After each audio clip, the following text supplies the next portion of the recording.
Ja, nå jeg et veldig, veldig spennende sted. Ikke et sted som så mange får lov til å komme faktisk.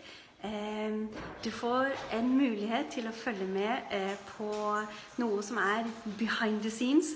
Jeg i Sveits, og jeg på Berninas både ene fabrikk og det stedet hvor det foregår en hel del. Så heng med, så skal vi gå inn her sånn. Her nemlig, sitter det to damer, og jeg går inn sånn her.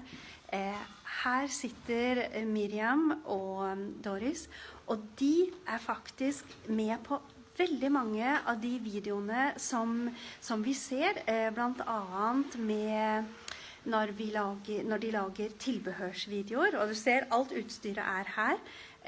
Og vi kommer til å snakke litt engelsk, så det vi skal prøve å gjøre det litt sakte. Og de har funnet frem noen spennende ting som de holder på med. Og nå tror jeg skal bare lukke døra, sånn at dere kan henge med. Og så snur jeg sånn at vi får fra selfie-mode, og så går jeg ned her nå til Miriam. Sånn. Ja! Hello, Miriam. How are you? June. It's so nice that you visit us in our filming room. Here is the room where all the filming takes part, and yes, as well the accessory videos filming. And I'm preparing some different accessories, so or the designs for the accessories. Because, yes, I'm responsible for the videos for the accessories. You can look them on YouTube. Yeah. We have now about 50, I think. Oh, wow. 50 movies to see. Yeah. And I know there's something special because you have some hands that are quite famous, aren't they? Yes. So these are my hands. Maybe sometimes Hollywood is asking for me. Hopefully not, because I love my job here. Oh, good. So I'm working in the education team together with Sarah, Doris, and Franziska.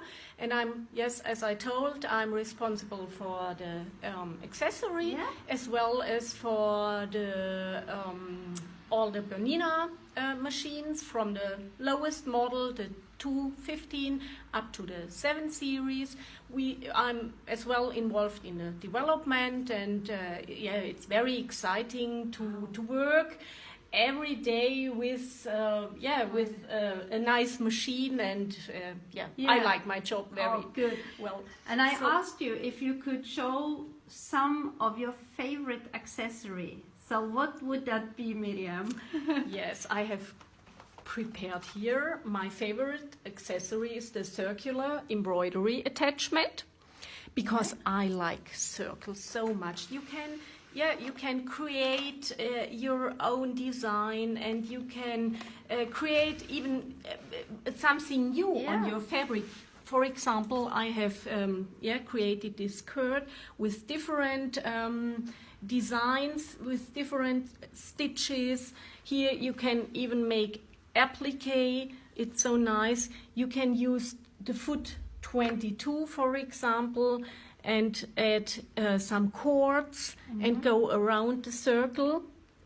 Here you can see it. So you just insert the cord in the foot. Exactly. And let me show you quickly how easy it is. Yes. Because you have just to attach the circular embroidery attachment. This is the pin.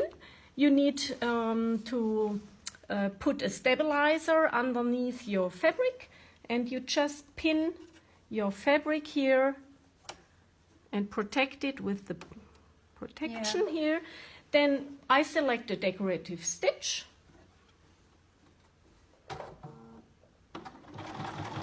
And here we go.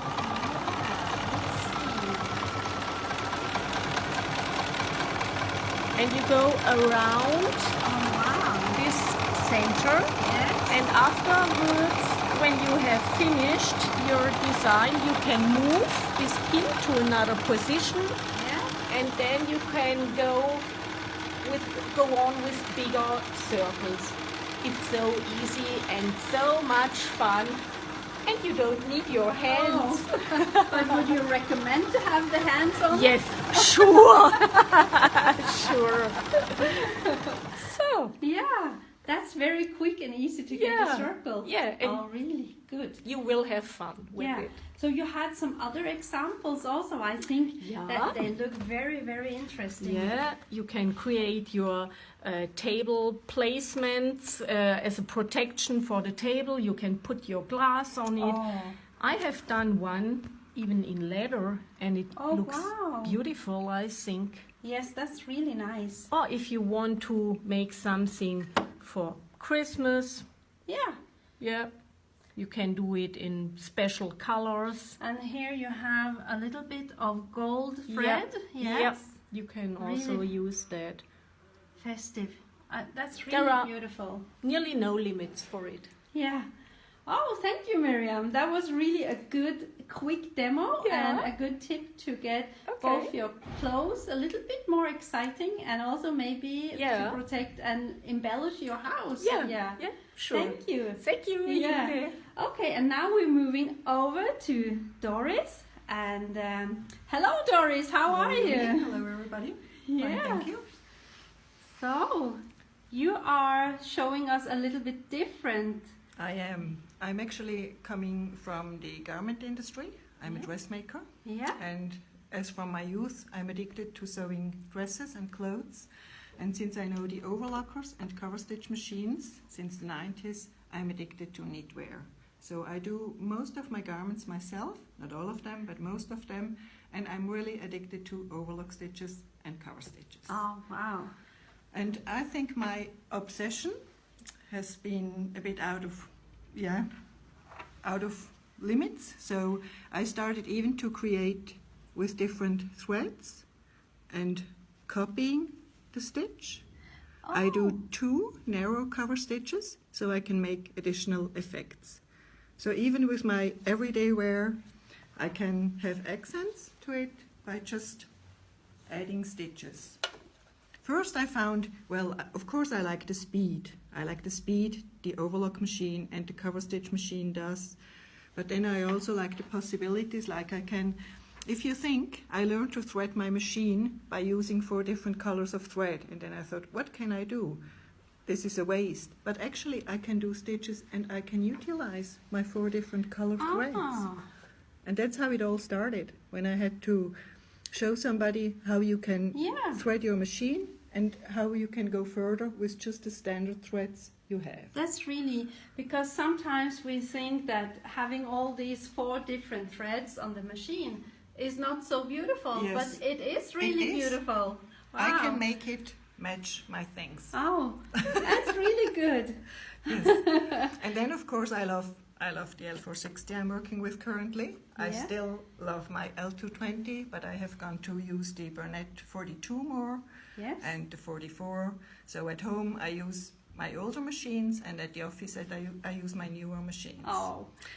I'm not so much into the combo, because as I do garments, I'm addicted to the cover stitch and the chain stitch for basting. Yes. I start a new pattern, I bast everything together with a chain stitch. Because if I have to change it, if I have to amend it, I can just so easy unravel it and sew it together again. Wow. I just quickly, because if there's maybe a lot of people don't know what basting is, or basting. So that's tråkle eller ri, så hun bruker faktisk sin coversømsmaskin til å tråkle sammen et plagg. Det er jo helt genialt. It's just so good. Thank you, Doris. Maybe it's using more thread, but I think I have so many old threads.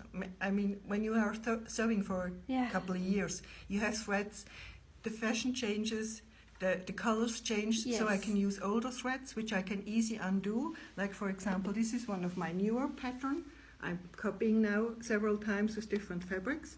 I just bast, and then I do my chain stitch. Then I do my neatening, so I go to the overlocker, and then I do my top stitching. And then, of course, I use a sewing machine too to add some pockets and stuff. But really, the overlocker makes it so fast. Yeah, And it does really look very professional, I have to say. This look, I wouldn't guess that you have sewn it. I know that you sew, but this is really, really professional. I think this method is really, really something to be inspired by. Good. Oh, thank you so much. Okay, now you see both the two ladies, so they say, yeah, and I will switch back to selfie mode. Let's see. Have fun sewing. Yeah. Oh, let's see. Now I'm yeah. Yeah!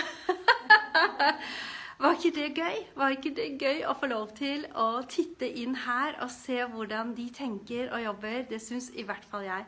Så med det vil jeg takke her fra Sveits, og så håper jeg du får en riktig, riktig god og kreativ dag. Og så ses vi plutselig igjen. Hei, hei! Bye, bye!